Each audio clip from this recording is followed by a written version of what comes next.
TV7 Israel News is made possible thanks to your generous donations.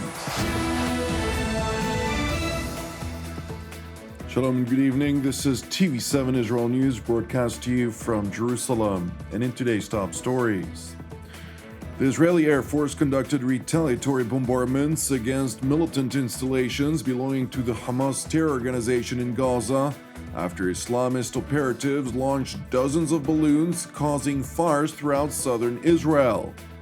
IDF Chief of General Staff Lieutenant General Aviv Kochavi gave instructions to step up preparations for a range of scenarios vis-à-vis the Gaza Strip, including the resumption of a robust counterterror campaign. The Islamic Republic of Iran is currently voting for its next president, who by all accounts is expected to be the favorite candidate of the country's supreme leader, Ayatollah Khamenei, namely Ayatollah Ebrahim Raisi. 8 fires broke out and ravaged through swaths of agricultural fields and wild forests in southern Israel over the past 24 hours alone, in what fire and rescue authorities confirmed to have been sparked by so-called incendiary balloons that evidently emanated from the Hamas-controlled Gaza Strip. In correlation with a growing number of fires, including 46 separate blazes in merely 3 consecutive days, the IDF is preparing for a range of scenarios, including the resumption of robust counter-terror operations against thousands of militant targets belonging to Islamist organizations which are situated in the Palestinian enclave. Meanwhile, for the second time in 3 days, IDF fighter jets executed retaliatory bombardments against numerous targets, including military compounds and a rocket launch site, which the IDF spokesperson's unit said to belong to the Hamas terror organization in the Gaza city and the town of Han Yunis. Meanwhile, during the course of the aerial strikes, rocket alert sirens sounded in Kibbutz Kfar Aza, forcing its civilian residents to rush into bomb shelters within the home front command's instructed 15 seconds. IDF officials later noted, however, that the siren was activated due to something other than rockets, which was directed from Gaza at Israel.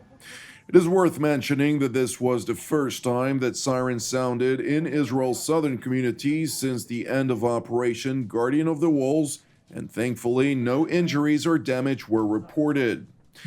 In related news, IDF Chief of General Staff Lieutenant General Aviv Kochavi held a situation assessment before last night's bombing of Gaza, and as aforementioned, gave instructions to step up preparations for a range of scenarios, including the resumption of robust counter-terror operations in the Hamas-controlled territory.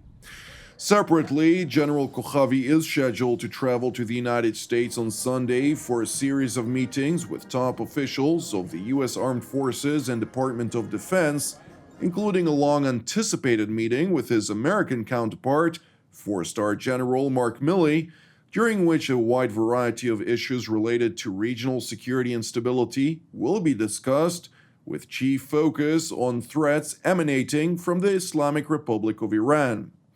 Therefore, senior Israeli military officials have clarified in an apparent signal to the Islamist organizations in the Gaza Strip that the IDF chief will not hesitate to cancel his trip to the United States if the situation in the Gaza Strip escalates, in spite of the great importance that Jerusalem officials have attributed to General Kochavi's trip.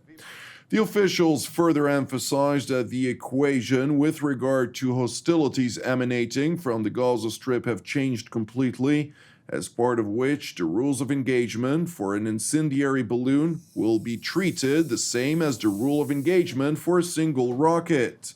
The change in the rules of engagement have naturally infuriated Hamas.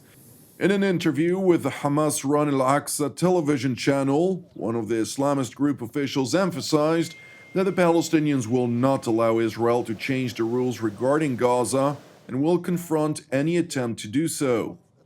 Meanwhile, Israeli Foreign Minister Yair Lapid held a first phone conversation with his Egyptian counterpart Samih Shukri, during which the two top diplomats discussed the importance of the bilateral relations on matters of diplomacy and security, and agreed to maintain continuous contact and cooperation. Separately, Minister Lapid also held an extensive phone conversation with his American counterpart, Antony Blinken, which, per the Israeli Foreign Ministry in Jerusalem, focused on a wide range of strategic issues, including the security and political situation in the region, the threats emanating from the Islamic Republic of Iran and its nuclear aspirations, as well as the potential for expanding the normalization process between Israel and the Arab world. The Foreign Ministry further informed TV7 that Minister Lapid and Secretary Blinken decided on a no-surprises policy between them and also agreed to keep communication channels open and regular. Turning to Washington, where the U.S. State Department emphasized in a telephone briefing that it remains convinced over its Iran policy that is predicated on a clear-eyed sense of purpose, as it put it, one that is shared among all P5+1 partners, including the United States, Russia, China, France, Britain, and Germany, namely, recognition that diplomacy remains the most durable means to ensure that Iran can never obtain a nuclear weapon. With that being said, State Department spokesman Ned Price voiced the Biden administration's concern over the Islamic Republic's nuclear-related activities. He said, quote, "We have previously expressed our concern over Iran's ongoing failure to comply with nuclear-related commitments under the JCPOA that includes its production of uranium enriched up to 60%. That is of continuing serious concern. If Iran wants the diplomatic solution it says it seeks, it must set aside such provocative steps." Nevertheless, the Islamic Republic's continued defiance of any international calls to cease its alarming rate of uranium enrichment does not seem to hinder progress from being made in the indirect negotiations undertaken under EU brokerage in the Austrian capital Vienna. Price confirmed, quote, "As you've heard both from our team, as you've heard from our international partners, we have been able to achieve some progress, but challenges remain." Meanwhile, at the United States Congress, efforts to diminish presidential powers to declare war have made significant headway after the House of Representatives backed a repeal of the 2002 authorization for the use of military force, which initially granted the George W. Bush administration authority to execute the 2003 war in Iraq, and was later utilized by subsequent administrations, including under the Obama administration, to launch a military campaign against the Islamic State, and by the Trump administration to confront Iran's Islamic Revolutionary Guards and its proxies. Despite the merits for maintaining the legal authority for use of military force at a time of heightened tensions throughout the Middle East, a majority in Congress is seemingly eager to ensure its own constitutional authority as the ultimate decision-maker on declaring war. Repealing the 2002 AUMF will defend Congress's constitutional authorities and our American democracy's system of separation of powers. Under the Constitution, it is the Congress who has the sole duty to declare war. We must reassert that authority to decide if and when our country goes to war. This repeal is also possible because of the leadership of President Joe Biden, who understands and has respect for Congress's constitutional authorities. And he understands the need for this action to keep our troops and the American people safe. Again, that is our first responsibility, to protect and defend. This short-sighted and purely political effort to repeal the authority without a replacement sends the wrong message and will embolden the Islamic terror groups and the world's largest state sponsor of terror, Iran. I urge my colleagues to vote no on this bill until we have a viable replacement that addresses the threat of Iran and its proxies. We have already turned our backs on Afghanistan. On this vote, the yeas are 268 and the nays are 161. The bill is passed.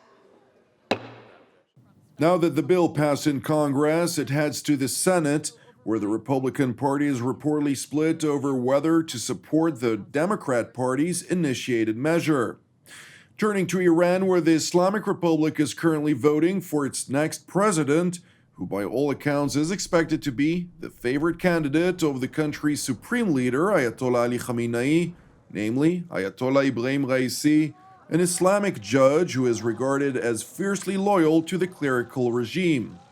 While the winner of today's election is a premeditated decision by the supreme leader, Ayatollah Khamenei insists that the poll's outcome is completely in the hands of the Iranian nation.